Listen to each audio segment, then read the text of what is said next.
Welcome to Pencils and Lipstick. This is a podcast for indie authors. I'm Kat Caldwell, novelist, short story writer, and book coach.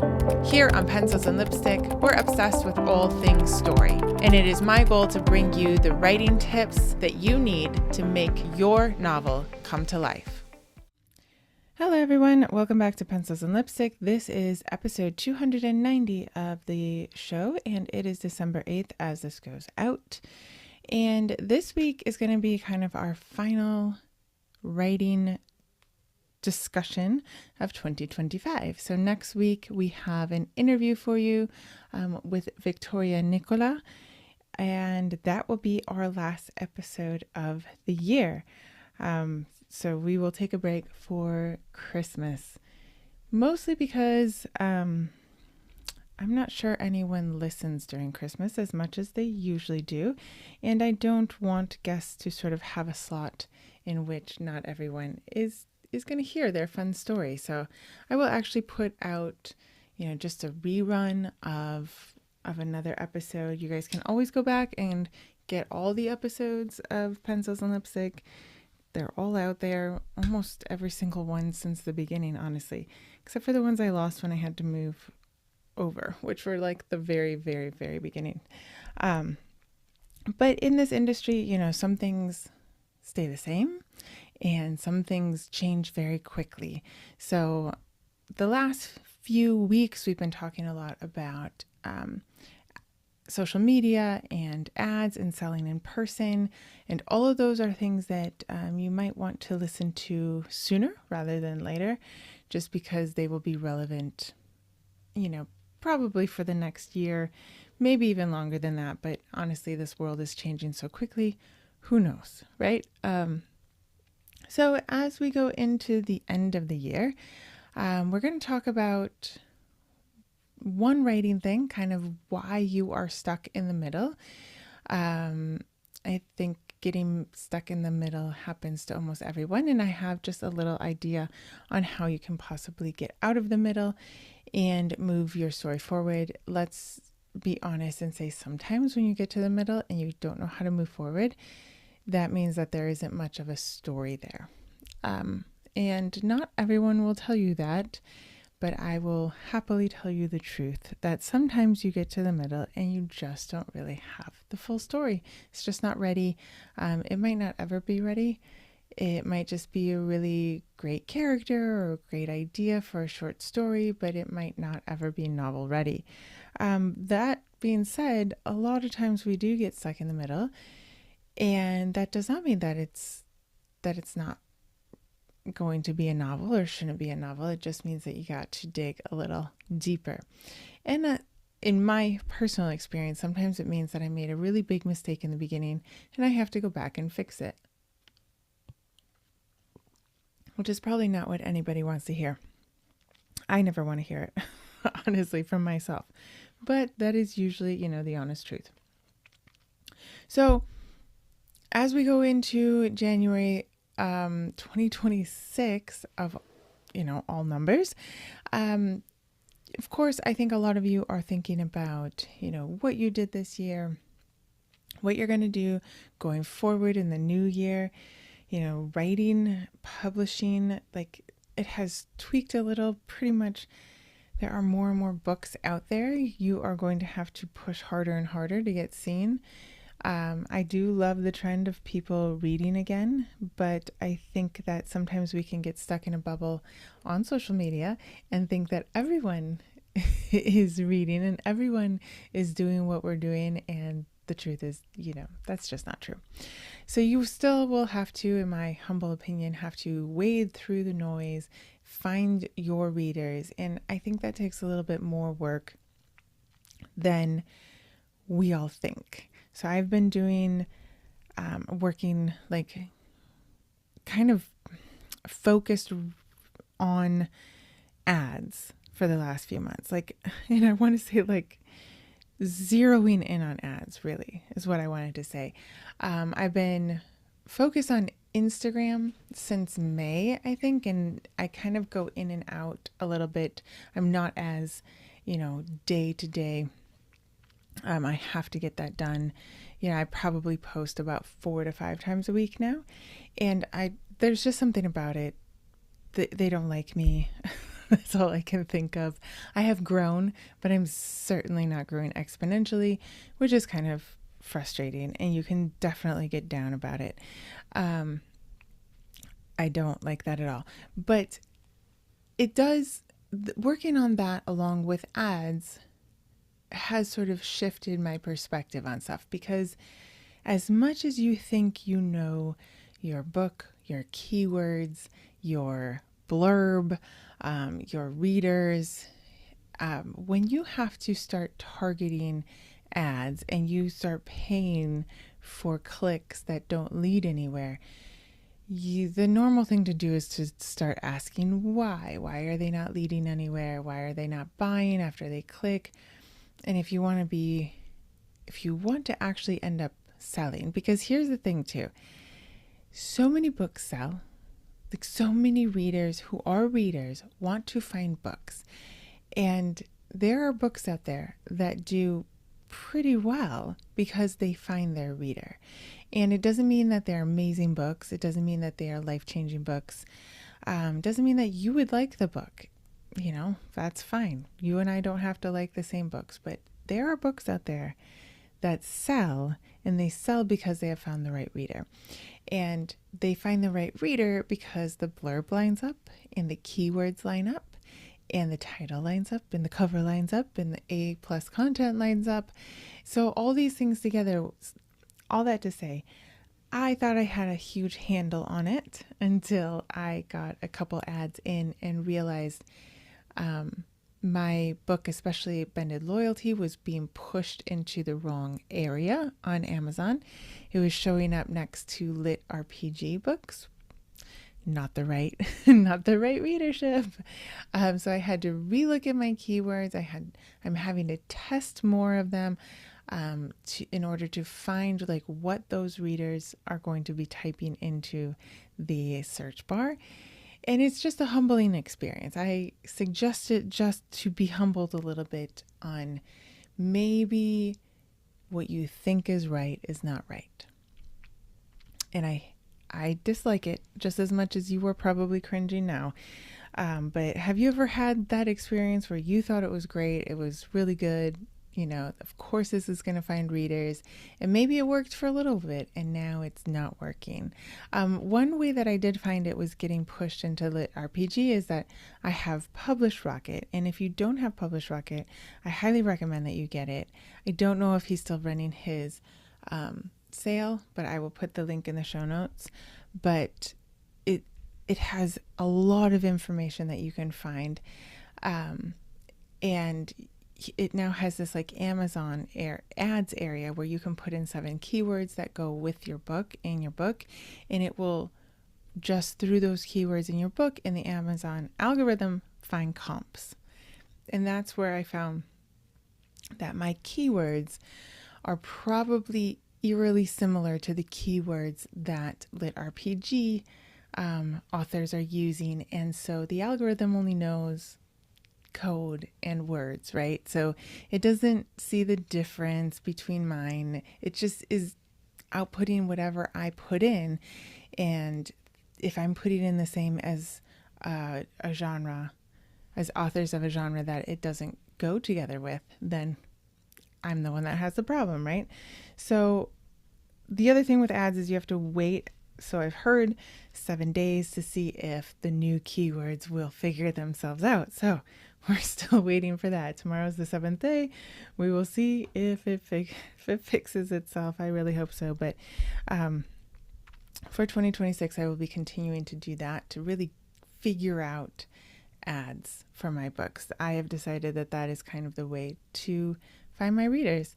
But you can always get on my readers newsletter if you've been a long-time listener, no-time reader of mine. That is, you can always get on my writer's newsletter or my reader's newsletter, and both will be having a 12 days of Christmas, and you can get deals to read my books or listen to my books between Christmas and King's Day this year.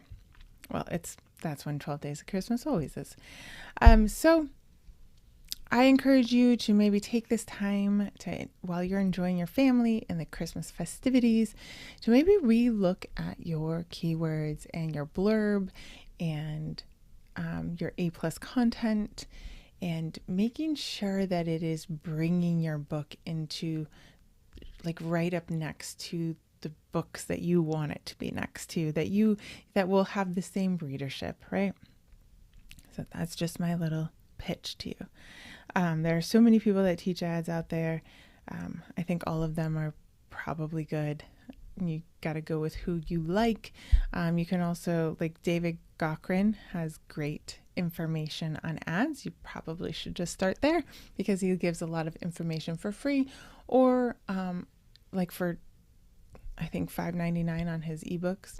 So start cheap. That's my suggestion.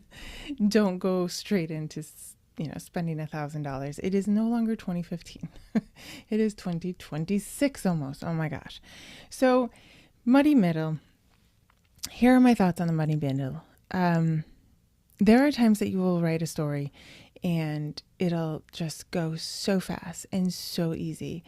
And then there are times that you get stuck in the middle, usually in the middle. Here's the thing to consider when you're writing a story. So let's take this latest story that I started, and honestly, I'm about 2 steps away from finishing it. Very excited. So I will have a lot of new information announcements in January. Should follow me on social media to hear those. But when you come up with a story, you come up with, the dentist who I took after my kind of crazy dentist, and I thought, okay, he's kind of a nerd, and I need him to be a nerd. And all right, now let's, like, how do you make a dentist, put dentists into the story? And okay, you develop his character, and then you bring in the love interest, and who is she and what is she doing? And then you realize, the meet cutes and the plot points of getting them together and developing their character certainly can't be the only thing that's happening. So you think of, like, A Christmas Prince, which is like one of those really, I think it's Netflix that made it, actually, that filmed it. It's one of those kind of cheesy Christmas movies. There's the part of the story where they're meeting and falling in love, which we all know is going to happen, right? That's why we watch the movies, or take really any Hallmark movie. They're meeting and they're falling in love, but there's always other things happening outside, right? Either she's looking for her birth mother, or she's a journalist and he doesn't want to take the throne. And, everyone sort of makes fun of Hallmark, in which she's always like a high-powered woman and he's a bookstore owner, or vice versa, and her coffee shop is going to go out of business, or Christmas Tree Farm is going to go out of business, So there's always those other plot points happening, okay? And you might think that that's all you need to know. You take the characters, just like we've kind of talked about a few weeks ago, their character arc scenes, and then your plot point scenes, and you mush them together and you have a story. Now, I want to challenge you that it is possible that you'll get through your story that way, but it might feel a bit lagging in the middle, or just sort of, or you might get to the middle because you just sort of you just keep writing, and you can't really find a way to, like, up the stakes. Because what really should happen in the middle is, as some people say, you should throw rocks at your character. You should be, as the author, having a grand old time making things very difficult for your protagonist. They should be having all these complications happening in their life that are forcing them to make a decision, and forcing them to be falling in love with this person, but B, also trying to figure out the other plot point that is kind of most likely impeding their love, or, their commitment, or something, So here's what I see a lot of times whenever I'm talking to writers or editing manuscripts or coaching people, this is what usually happens if your muddy middle is very, very muddy and you're getting frustrated and it's just not working, and your readers are giving you feedback, maybe a beta reader saying like, I just lost interest, or I just don't get it, or it's just going nowhere. Most likely you have written your protagonist from the beginning how they should be at the end.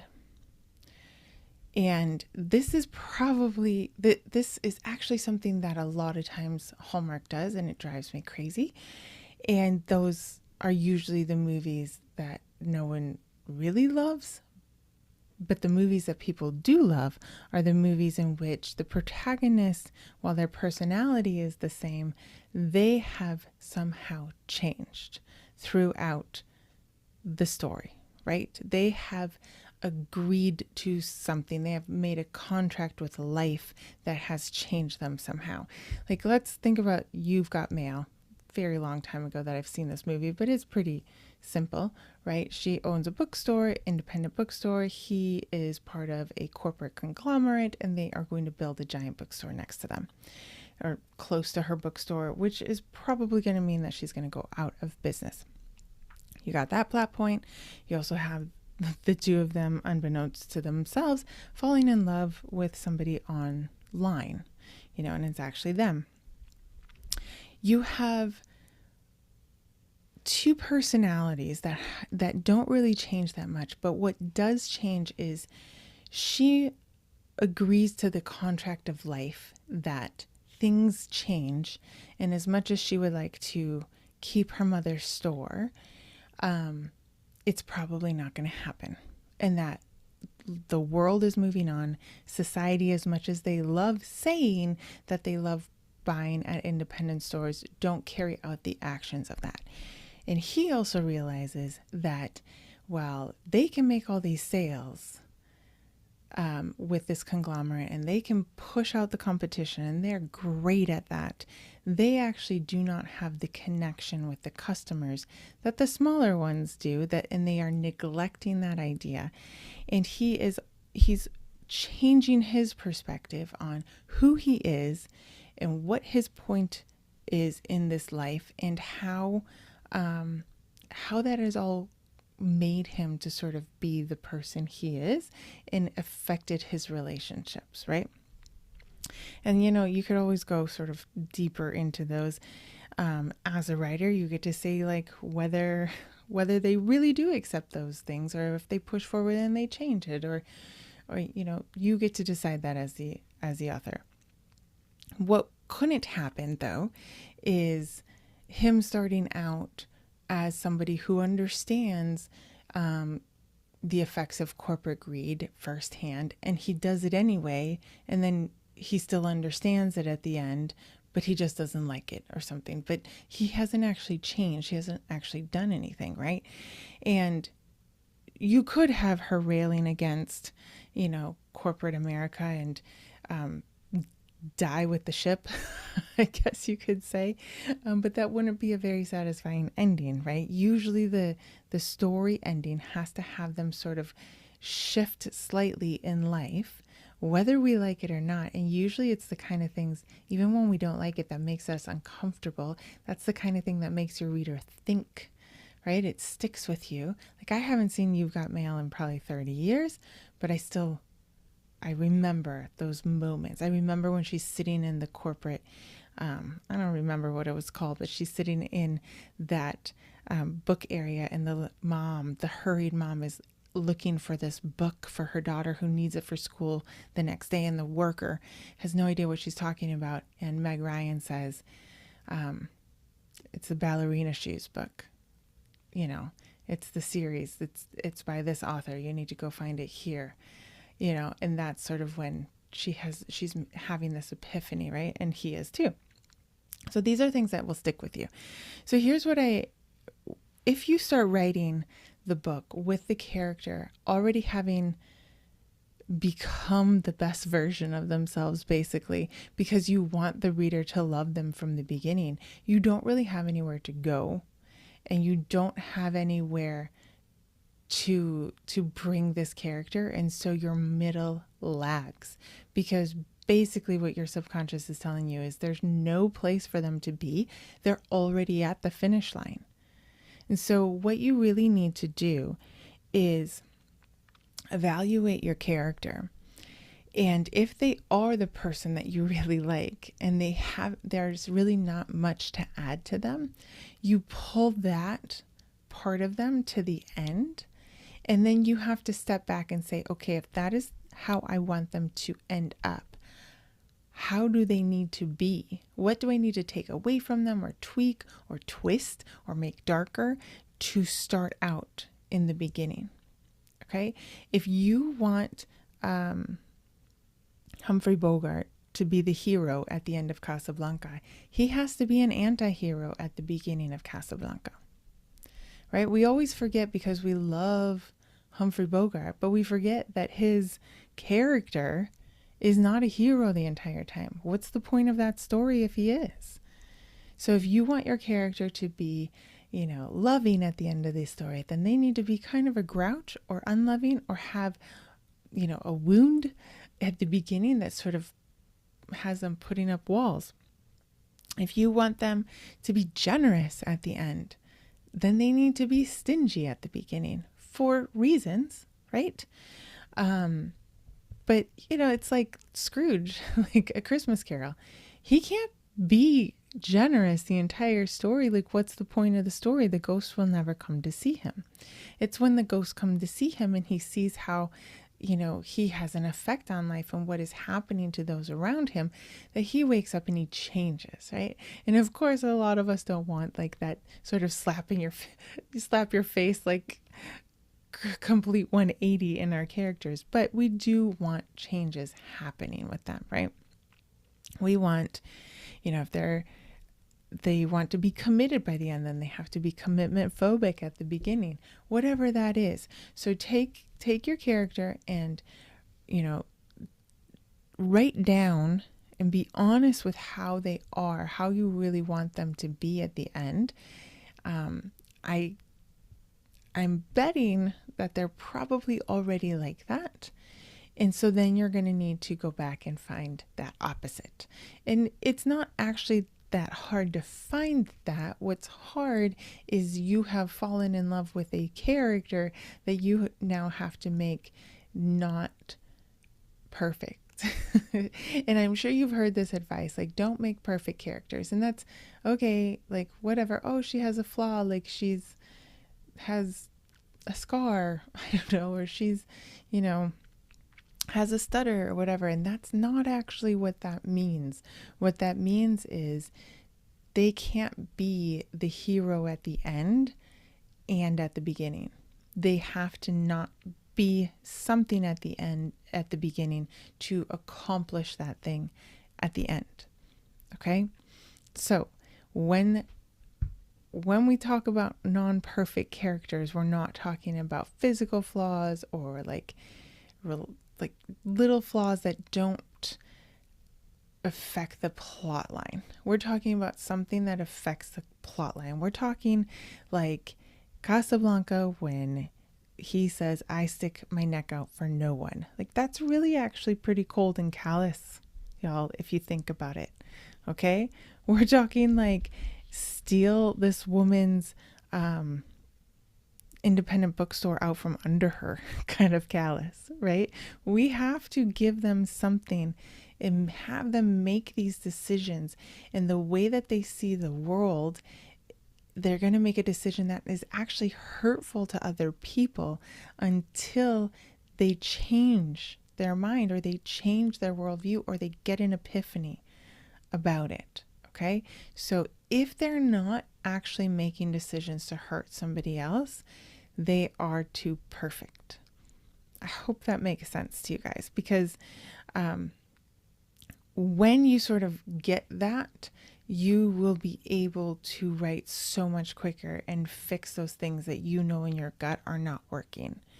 Now, this is part of a big workshop that I did that's like one of my favorite workshops that will be very, very, very discounted on the 12 days of Christmas. So again, if you want like a whole hour long discussion and going through examples of how to do this, you should get on my writer's newsletter. I usually sell workshops for $47, and we're going to bring it down like 65% off on the 12 days of Christmas, because I just love giving things out on those days because it's kind of that lull. And anyway, I think it's fun.